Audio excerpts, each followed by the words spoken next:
Bueno, este es el tercer vídeo corto que hacemos sobre el mundo como voluntad y representación. Manejamos la versión alemán y española al mismo tiempo. Y hemos hecho un primer vídeo introductorio relacionándolo un poco con libros que yo tengo también que expresan este ideario. El segundo vídeo que hemos hecho corto ha sido sobre el mundo como representación, exponiendo la concepción de Schopenhauer. Y el tercero sería el mundo como voluntad. En realidad, como decíamos en los vídeos anteriores, la aportación de Schopenhauer está en esa combinación tan perfecta que hace entre representación y voluntad, superando ahora sí, con el mundo de la voluntad, la filosofía de Kant, que había llegado a esa dualidad tan importante en Kant, ¿no?, del fenómeno y la cosa en sí. Y Schopenhauer dice, bien, en cuanto a la representación, sigo más o menos con matices la concepción de Kant, de que la mente es la que va creando la realidad y la realidad solo la percibimos como apariencias en función de lo que nosotros podemos llegar a captar de la realidad, es nuestra visión, pero no quiere decir que eso sea la realidad, esa no la conocemos, que es la cosa en sí. Y entonces ahí es donde introduce Schopenhauer la voluntad. Le dice a Kant, mire, eso que usted dice la cosa en sí, que no llega a captar la realidad en sí misma, eso es la voluntad. Y entonces es ahora a lo que vamos, al libro segundo de Die Welt als Willenvorstellung de Schopenhauer. Y de hecho, cuando comienza un libro va resumiendo el anterior. Dice, en el primer libro hemos considerado la representación pura, es decir, solamente en relación con su forma general. Y claro, y él nos dice, bueno, pues ahora vamos a ver la voluntad que aporta, y lo que nos interesa aquí es seleccionar algún parrafito brevemente sobre el mundo de la voluntad. Lo primero que hace el autor alemán es relacionar la voluntad con el cuerpo, con las acciones del cuerpo, con los movimientos del cuerpo, con los instintos del cuerpo, con el querer y los deseos, y eso después nos va a llevar a ver el sufrimiento y la insatisfacción, ¿no? Dice, para el sujeto puramente conocedor, su propio cuerpo es una representación como todas las demás, un objeto entre todos los objetos. Es cierto, el cuerpo también, es que ahí lo relaciona con el mundo de la representación, estamos en el puente entre representación y voluntad, y es verdad que el cuerpo, en tanto objeto, es el primer elemento o más inmediato que tenemos como representación. Si todo es representación, los objetos los convertimos en realidad con nuestra propia visión, ¿qué primer objeto que el cuerpo, ¿no? El cuerpo diríamos que es lo primero que nos encontramos dentro de esos objetos que van a pasar a ser fenómenos, ¿no? Pero después lo que va a dar una vuelta de tuerca Schopenhauer. Dice, avanzando un poco más, todo acto real de su voluntad es al mismo tiempo e infaliblemente un movimiento de su cuerpo. Aquí empieza ya a introducir el tema del movimiento, cómo va a funcionar la voluntad en relación con el cuerpo. No puede querer efectivamente un acto sin verle producirse enseguida como movimiento del cuerpo. El acto de volición y la acción del cuerpo no son dos estados diferentes conocidos objetivamente y enlazados por el principio de causalidad. La acción del cuerpo no es más que el acto de la voluntad objetivado. Aquí ya tenemos una manifestación pura de la voluntad, del mundo de la voluntad, que son las acciones del cuerpo.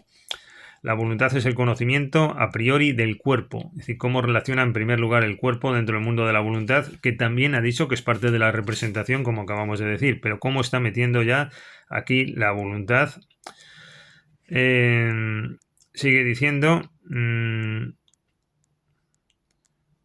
bueno, hace referencia a otras obras anteriores del mismo autor o artículos que expresarían esta identidad de la voluntad y del cuerpo, que es lo que está aquí manifestando.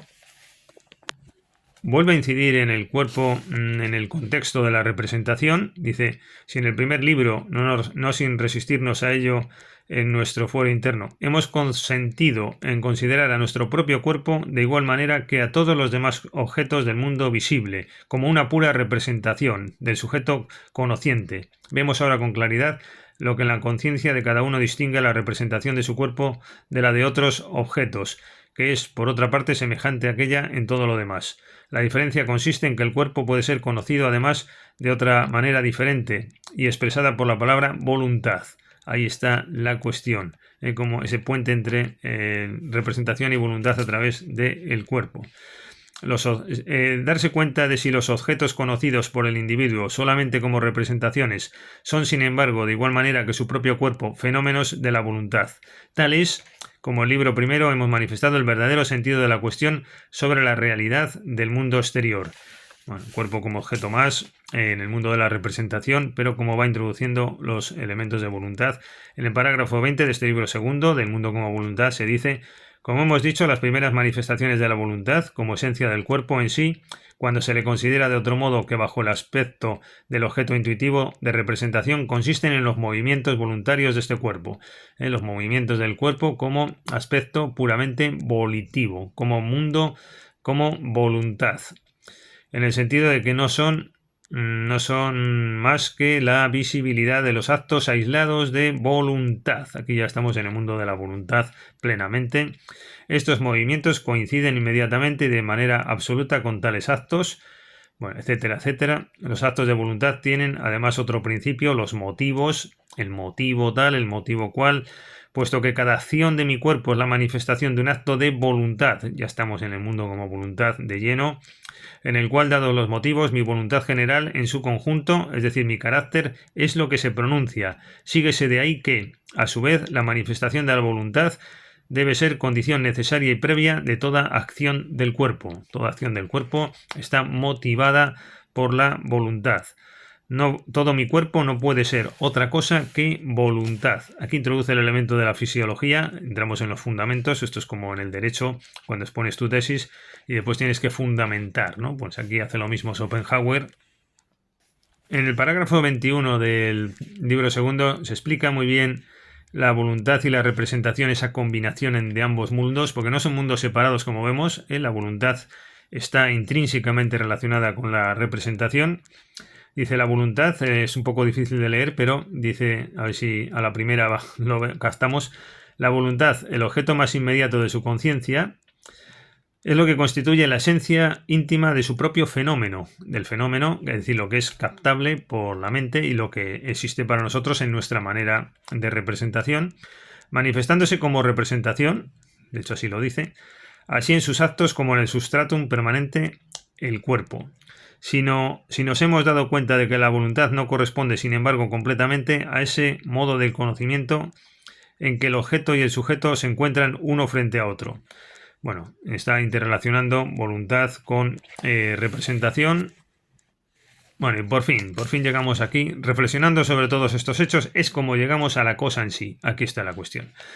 Hay un puente, representación, voluntad, se interrelacionan, pero en definitiva, la cosa en sí, atrás del fenómeno, eso que está por detrás y que Kant lo dejó al margen y que no sabía lo que era, pues Schopenhauer se lo dice. Dice, esto es la voluntad, amigo Kant. Fenómeno significa representación y, en efecto, la representación va relacionada con el fenómeno. Y nada más, toda representación, todo objeto es fenómeno. La cosa en sí es la voluntad únicamente. Ahí está, el matiz, la aportación de la cosa en sí, y ahí es donde mete la voluntad. A este título no es en manera alguna representación. No es representación esto, y ahora ya estamos desligándolo un poco. Y se diferencia de ella toto génere. La representación, el objeto es el fenómeno, la visibilidad, la objetivación de la voluntad. Lo hemos dicho varias veces.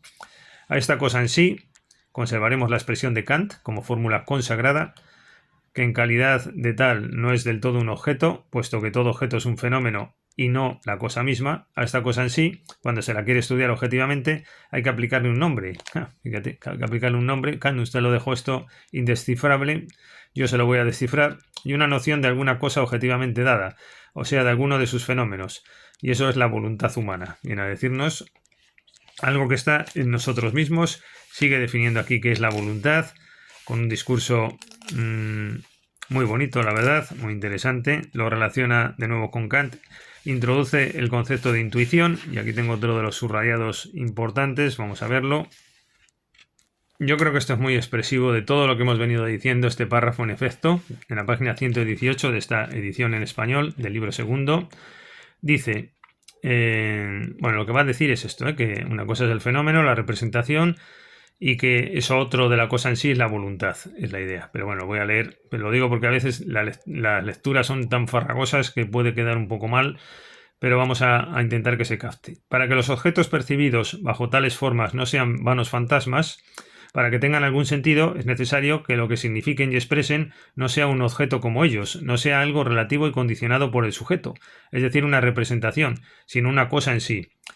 Pero entonces surge la cuestión siguiente. En estos objetos, en estas representaciones, ¿hay verdaderamente otra cosa que el objeto o la representación del sujeto? Es decir, en eso que observamos, en el objeto, ¿realmente se agota en esto, en representación, en el objeto? ¿O hay otra cosa? Esto el mismo Kant lo decía, sí, claro, hay otra cosa.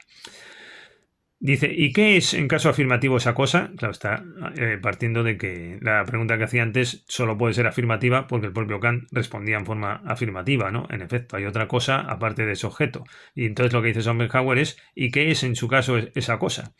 ¿Qué es en ese aspecto del mundo que debe diferenciarse de todo género el de la representación? Y aquí viene, es la voluntad. Tal ha sido nuestra respuesta, mas por el momento la dejaremos a un lado. Sea lo que quiera la cosa en sí, Kant dedujo con exactitud que no tenía por condiciones el tiempo, el espacio ni la causalidad. Examina un tanto ahora aquí la cosa en sí. Bueno, quiero resumir un poco porque si no nos vamos... Estas son las ideas esenciales, diríamos. Este es el tercer vídeo. Nuestra idea es mantener la filosofía de vídeos cortos sobre libros largos. La verdad que Schopenhauer es un momento un poco especial para nosotros y lo queremos dedicar más tiempo. Entonces este es el tercer vídeo. El primero ha sido introducción, el segundo el mundo como representación, el tercero de los vídeos, libro segundo, el mundo como voluntad. Vamos a hacer ahora un cuarto vídeo sobre el libro tercero. Voy a cortar aquí, que va a ser la representación independiente del principio de razón, el objeto del arte.